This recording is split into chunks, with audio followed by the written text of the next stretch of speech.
Et justement, les dirigeants, puisqu'il va y avoir une élection le 11 octobre, aujourd'hui, on n'a pas l'impression, en regardant un peu le paysage politique, qu'il y ait un dirigeant digne et intègre pour porter haut le flambeau des idées de Thomas Sankara, entre autres. Oui. Et donc pourtant, est-ce que vous continuez à professer ce mode de scrutin, la représentation et ce type d'élection, comme étant le seul possible, ou est-ce que, en tant que mouvement social, vous réfléchissez à d'autres modes de représentation politique, ou à d'autres implications des citoyens dans la vie politique? Oui, au sein même du mouvement, il y a des gens qui réfléchissent, il y a des alternatives. Mais vous savez, moi, là, je parle à mon nom, je ne parle pas au nom du mouvement Le Balai Citoyen. C'est moi qui m'exprime. Euh, je dirais qu'en ce qui me concerne, moi, je ne crois pas trop au, au fait qu'il y ait un autre système qui puisse éventuellement donner de meilleurs résultats. Tant qu'on aura des tricheurs, ils s'adapteront à tous les jeux. Dès lors qu'on arrive à avoir des joueurs qui respectent un jeu, qui ont une certaine honnêteté et le respect des règles de ce jeu-là, effectivement, tous les jeux peuvent fonctionner. À partir du moment où nous avons des tricheurs invétérés, ça ne sert à rien d'importer un autre système. Quel que soit le système qui viendra, un tricheur restera toujours un tricheur. Il s'arrangera pour tirer la couverture à lui. Donc pour moi, ce n'est pas véritablement un problème de système politique non adapté à l'Afrique. Le problème est la malhonnêteté de nos dirigeants et l'impunité a fini par convaincre certains qui pouvaient se permettre de faire ce qu'ils voulaient, de faire des promesses, de ne pas les tenir, de mentir au peuple, de voler, parce qu'ici on ne se cache pas. Le Burkina Faso n'est certes pas le pire des pays minés par la corruption ou les détournements de deniers publics, mais c'est vrai aussi qu'ici c'est pareil. Les gens quand ils volent, tout le monde savait les biens que les François Compaoré et Alisata Gando avaient. Ils possèdent plus de la moitié du pays et alentour. Tout le monde savait qu'ils ont des sociétés de blanchiment et qu'ils blanchissent l'argent de Blaise Compaoré, qui paraissait d'ailleurs comme si, qui a toujours eu comment on appelle ça, la méthode de toujours vouloir faire croire à l'opinion publique qu'il n'est jamais au courant de rien. Blaise n'est jamais au courant de rien, tout se fait derrière lui. Et ben, ce monsieur-là est un champion mafieux qui a tissé une toile sur tout le continent. Il est responsable de toutes les déstabilisations dans toute cette partie de l'Afrique, et notamment en Afrique de l'Ouest. C'est le pompier pyromane, c'est lui qui a mis le feu partout, et c'est lui qui revient derrière comme médiateur pour arroser. Et donc, c'est un monsieur qui a tout fait. Le trafic du cacao, de diamants, d'armes, tout. Hein. C'est des voyous. C'est des voyous. Et aujourd'hui, il faut pas en douter. Hein. Ceux qui en doutent vont se réveiller. On va avoir le réveil dur, comme ceux qui doutaient du fait que Blaise Compaoré tienne à se maintenir au pouvoir. Il est encore là.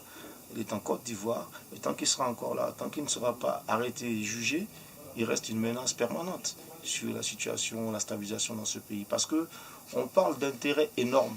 Ce sont des intérêts qui nous dépassent, qui sont inimaginables pour le citoyen lambda, mais eux, ils savent ce que c'est, ces intérêts-là. Et quand je dis eux, parce que c'est un groupe et un clan organisé, c'est véritablement une organisation. C'est ça, même si Voilà. Blaise est parti, le système est toujours là. Mais bien sûr, tout le monde sait bien que le système est encore là. Nous avons supprimé le haut de l'iceberg, mais derrière, il y a les trois quarts qui sont sous la surface.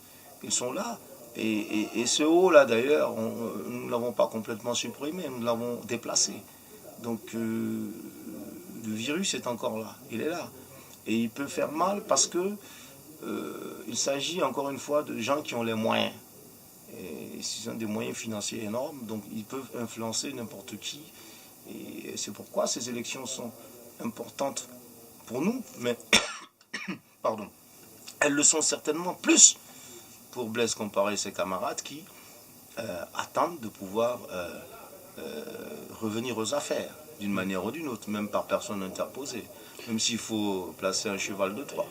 Justement, s'ils reviennent aux affaires après octobre 2015, quelles sont les garanties et quels sont les mécanismes que les citoyens peuvent mettre en place pour contrôler ces hommes politiques? Blaise ne peut pas revenir aux affaires lui-même, mais il peut, d'une certaine façon, influencer des élites politiques ou impliquer des élites politiques, parce que c'était un monsieur aussi qui avait des dossiers sur tout le monde, de façon à ce que, d'une manière plus intelligente, il puisse jouer les Gepetto. Mais bon, par rapport à ceux, de toutes les façons, qu'il va tenter de téléguider, je pense que c'est une question de vigilance citoyenne. Il faut qu'il y ait une vigilance citoyenne permanente, une veille citoyenne qui fasse en sorte que ces calculs politiques-là échouent. Donc il va falloir véritablement une population aux aguets pour éviter que cela n'arrive. Parce que la population burkinabé a les moyens d'empêcher cela. Simplement en se mobilisant, en restant ferme. Et Blaise Compaoré le sait. Au-dessus de tous les calculs qu'il peut avoir, avec son clan et ses soutiens, il y a véritablement la volonté du peuple comment on appelle ça, de maintenir le flambeau de cette révolution-là et de faire en sorte qu'elle aboutisse réellement à un vrai changement. Donc, la meilleure des choses, le meilleur des comportements qu'on peut avoir, c'est de continuer à maintenir cette veille-là et d'être prêt à tout, de suivre l'actualité et d'user de son droit de citoyen à demander des comptes aux politiques. Donc, ça commence déjà même pendant les élections. On a lancé, avec la sortie de mon album, je lance une campagne qui s'appelle « Après ta révolte, on vote ». Le Ballet citoyen aussi est un mouvement aussi au niveau national par rapport à cela. Pousser cette jeunesse à s'inscrire massivement sur les listes électorales. Même si l'offre vous paraît peu alléchante ou même si elle ne l'est pas, inscrivez-vous quand même. Parce que le seul moyen que vous avez de pouvoir contester un pouvoir élu démocratiquement, c'est cette carte de vote-là. Quand vous voulez même peser, même dans la balance, ou même menacer, c'est cette carte de vote-là. Donc vous n'êtes pas obligé de voter, mais je pense qu'il est primordial que chaque citoyen ait cette carte-là et montre d'une certaine façon qu'il peut trancher. Voilà. Moi, je me rappelle toujours de cette rencontre qu'on a eue à Dakar avec un rappeur, un ami, un frère mauritanien, qui racontait aux journalistes qu'effectivement, dans son pays, Mauritanie, lui, il mobilisait plus de monde que le président, que lui, il pouvait réunir facilement 10 000 personnes, alors que le président, réellement, à peine 5 000 ou 6 000. Moi, je lui ai rétorqué que la différence entre le président et toi, c'est que le président, lui, même quand il a 5 000 personnes, il a 5 000 personnes fidèles et armées de cartes d'électeurs qui vont l'accompagner ou corrompus, mais qui ont leur carte d'électeur et qui vont le pousser au pouvoir. Tandis que toi, peut-être que dans tes 10 000 spectateurs, il y en a à peine 200 ou 300 qui ont réellement des cartes d'électeurs, parce qu'ils s'en foutent de ça. Parce qu'ils se disent que, bon, ben voilà, c'est des menteurs, comme tous les politiciens, c'est des menteurs, on ne va pas s'intéresser à ce qu'ils font. Donc ils permettent aussi à ces gens-là de regrouper des brebis, des troupeaux, du bétail électoral pour les porter à la tête des États et des institutions. Donc voilà, il faut maintenir cette veille-là, il faut l'afficher et puis il faut qu'elle soit permanente. Parce qu'on n'est pas encore sorti de l'auberge, loin s'en faut.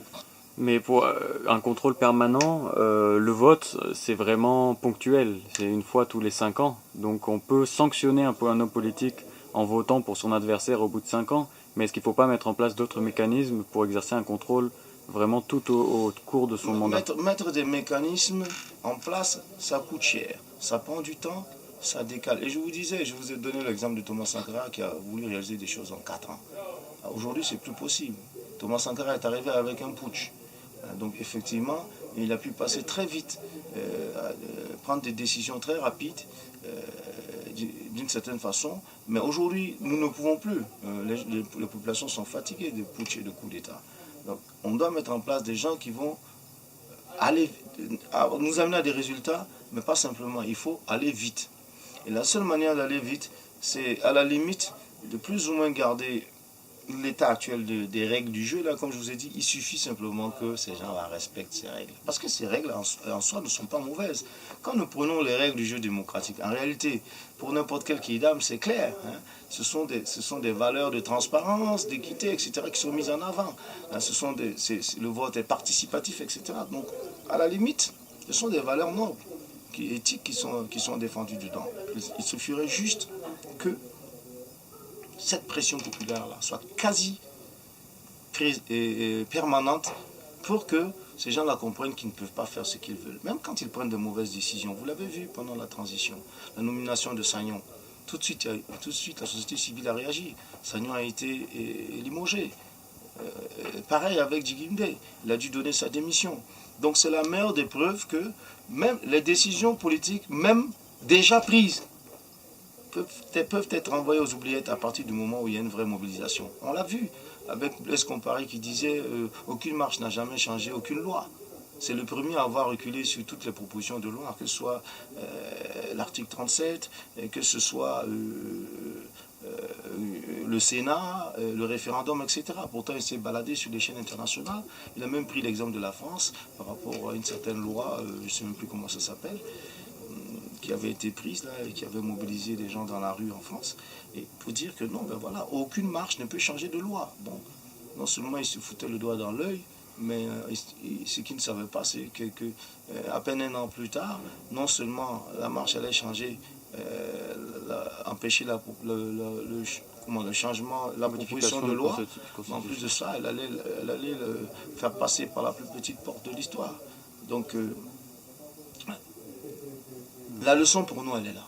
Quel que soit le dirigeant qu'on a, même si c'est le plus mauvais des dirigeants, si la population est éveillée, si la population suit, si les organisations de la société civile et les partis politiques d'opposition sont responsables et agissent, le gouvernement ne pourra pas faire ce qu'il veut, loin de là. Il sera obligé de faire le travail. Enfin, une dernière question.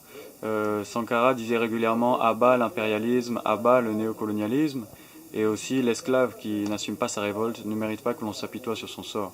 Aujourd'hui, qu'est-ce que ça veut dire dans ce contexte où le néocolonialisme prend un autre visage, peut-être plus économique? Qu'est-ce que ça veut dire, cette phrase-là? Mais ça reste éternellement d'actualité. Le néocolonialisme, je ne suis pas sûr qu'il a pris un autre visage.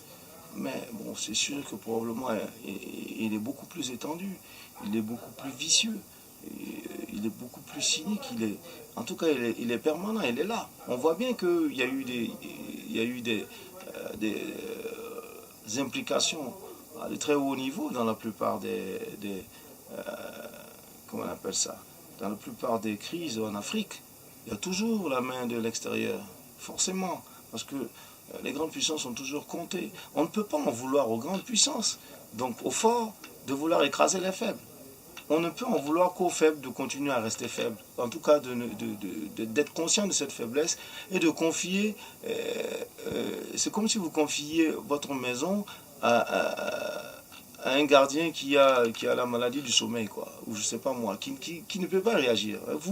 Vous confiez votre pays déjà pauvre à des dirigeants malhonnêtes, véreux, complices, et capables de trahir toute une nation uniquement pour leurs intérêts égoïstes. Vous ne pouvez avoir que ce résultat-là. Hein. Ça dure toujours mauvais.